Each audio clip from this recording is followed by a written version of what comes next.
Hey guys, welcome back to the Casual NBA Fanatic podcast. Now, we're midway through Summer League right now, and we've been able to see the top four picks especially give out everything that they've got and showcase literally every piece of talent so far. And what is really funny is, and what is really interesting more so, is that with the modern NBA, the actual top four picks are way more accurately selected every single year in terms of the actual talent and how we can scout them and see how they will actually translate to the NBA league. It's getting better and better each year, basically saying there are less busts every single year. Obviously, you can look at the Zachary Reese draft class, but in terms of, everything else that was laid out in that draft class, that was like the top amount of talent actually selected between top four picks: Castle, Reed Shepherd, Alex Sal. Those are the best fits for those respective teams. So basically, just in the recent years, like the actual top few picks usually tend to actually bode really decently. And so far, and it's only been Summer League, we haven't seen anyone play just yet. But this has the possibility to be the greatest top four draft picks ever selected. In terms of the top four. Because all four guys look absolutely immensely amazing and look like guys that can actually be future All-Stars in this league at least. And in terms of just the pathway to any level of stardom, whether it's all-star level of stardom, superstardom, anything like that, MVP level stardom, the actual pathway for reaching that status is actually very fluid and actually quite easy there for all of these different guys. And we'll hit on him, but the fourth guy, Caleb Wilson, obviously, the most doubts about him because of the skill and how raw he was. But I mean, he's absolutely surprised us with just how immense his actual workhorse mentality is to put in the work to actually, refine the skill set as much as possible. But we'll start at the top because one guy that has impressed and obviously impressed to the standards that we actually held for him is AJ Dybantsa. And we don't even need to speak too much about him, but it's just about the outright superstar talent out of this class. Like, if you're looking at any of these guys, who's most likely to be a perennial top three scorer in this league, a perennial All-NBA guy, a perennial MVP candidate, it's probably going to be AJ Dybantsa. And that's why he is the outright superstar of this class. And the thing is, why he is the superstar is that not all superstars provide tons of connective value. So you have connective superstars like Jason Tatum. You have connective superstars like LeBron James, guys that offer value to different situations, can take on any sort of role that you actually give him. But then you also have superstars like Shea. You have superstars like Luka, like Giannis, guys that can't mold and mend with other stars and other talents as gracefully, but guys that can actually lift heavy loads that literally no one can. And that is where AJ Dybantsa fits. He has connective traits. We talk about the defensive versatility, the athleticism. He is a relatively decent shot maker. He plays pretty hard defensively in a switching scheme when he's mainly just tasked with just isolation defense. So that is relatively connective value. He's also a good rebounder, but most of what he does is literally just from his own superior traits. That's what makes him the superstar talent here. And really, the trait stems from he has advantageous downhill traits that will last him against any matchup. And they'll translate to really any scene that we can envision for him in the future. We're talking about a 19-year-old. Yes, he's still relatively slight, but he plays powerful. He hunts angles better than most superstars in the NBA do. And that's what makes him really talented and the best driving prospect since Zion Williamson. And he only played 2 Summer League games, but what we saw of him was just super impressive. In terms of ball security, taking care of the ball. Again, slight frame, but he actually knows how to shift his weight and use his body to actually protect the ball as much as possible. So as a lead ball handler in tough playoff environments, this guy already looks like he's already set the blueprint for himself.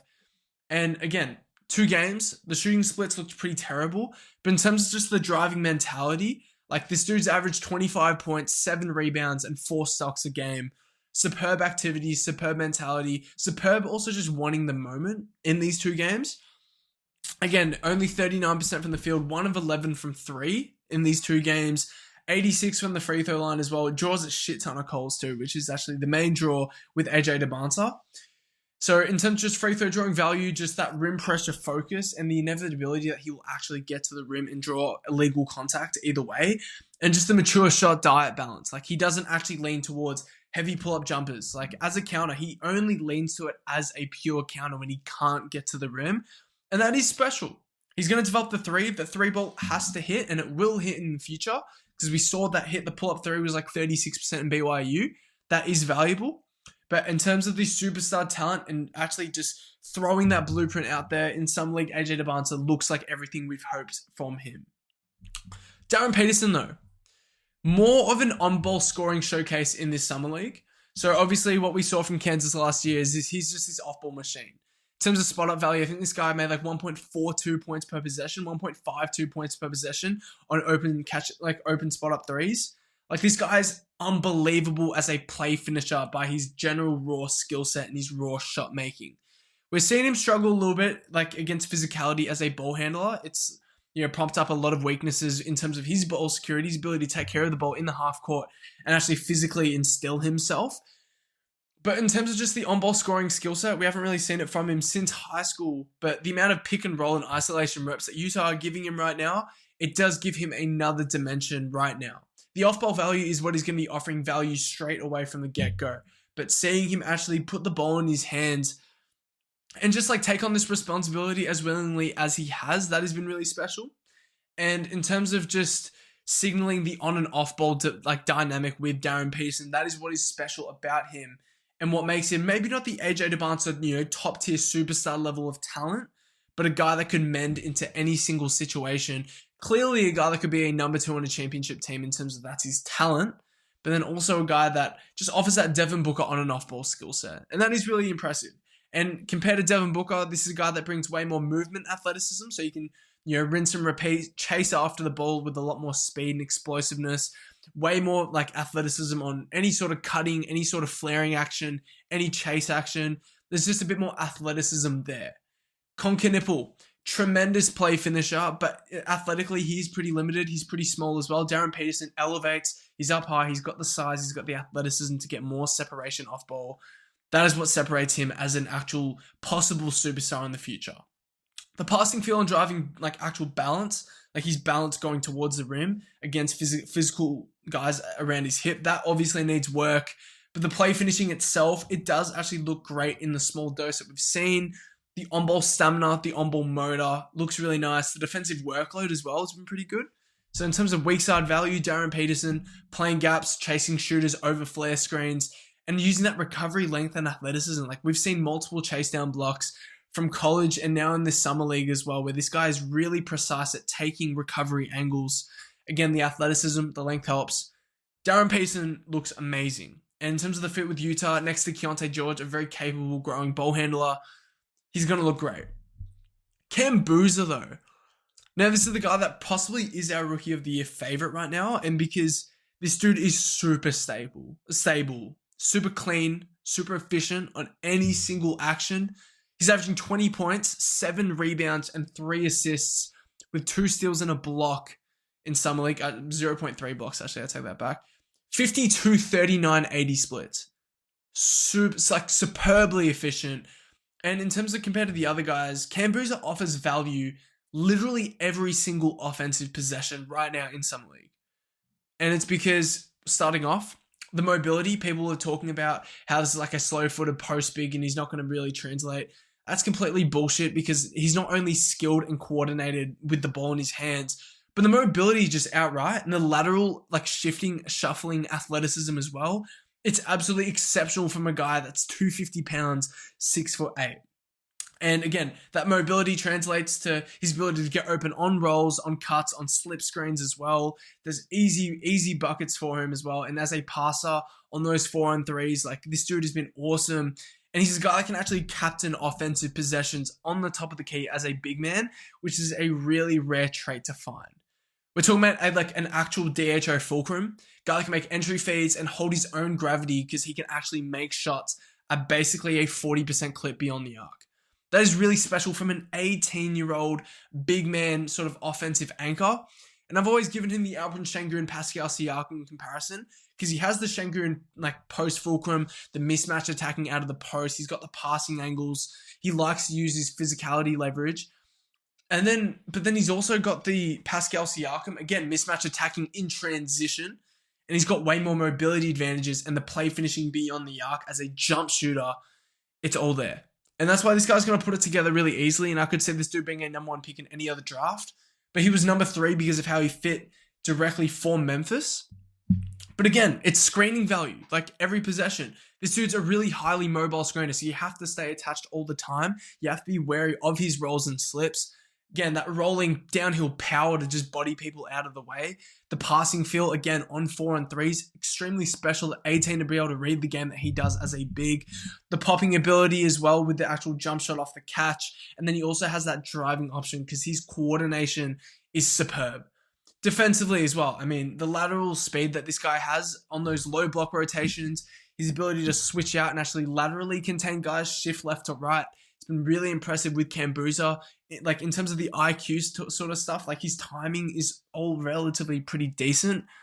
And in terms of just rookie of the year favorite value, like if what you thought Conkinipple did last year was really impressive in terms of just offering value, like modern NBA value from year one. Again, Conkinipple doesn't have the Dylan Harper upside, but in the regular season, he was way more valuable to the modern NBA. Put your bets in for Dybantsa if you really liked what Conkinipple did, because Dybantsa just offers an efficient skill set that will translate to any NBA scenario from day one. Last guy we're going to hit off, Caleb Wilson. The hidden gem, and it's because of the pull-up three comfort that he's actually shown, the actual ability to even just hunt those threes. Like he actually wants to. He made 7 threes last year alone in college, and he made 7 in his first game. We've all heard everyone talk about it. He's averaging 23, 7, and 2.5 blocks. Obviously, 5 turnovers a game, but 50, 42, 33 split. So obviously the free throw shooting hasn't been there, and that is a bit of a question mark. Obviously, the pull-up threes are knocking down right now. But if this dude can make 34% of his threes in year one, like that is a booster. He's also playing with a lot of skill. Josh Giddey's one of the best passers in the NBA. Obviously, a downhill force. He's playing with Matas Buzelas. He's playing with Norman Powell now, too. So, in terms of just the offensive quality at the start of the year, like, it might actually be there for him to make 34, 35% of his threes. And that completely alters how we actually view Caleb Wilson. He's got the confidence, again, hunting that pull-up three. That is really dangerous. But then he's also got the play-finishing talent, the verticality, the transition motor, the athleticism, the cutting power, the closeout attacking as well. He knows how to use his body and bump people out of the way as well, which is really special for what a guy is considered as a raw athlete in the NBA. Not many raw athletes know how to use their body like Caleb Wilson does already. Again, it's the athleticism blend as well. We're talking about that transition motor, defensive rim protection work. This dude looks absolutely amazing on the margins. And arguably out of these 4 dudes, this dude has the second highest ceiling out of anyone here. Powerful driving with an advantage and just vertical explosiveness. That's just stuff that Dybantsa and Darryn Peterson just won't be able to tick off. If that pull-up three hits, like we could be looking at this guy as the best player in the draft in just a few years' time with the opportunity that he's going to get in Chicago.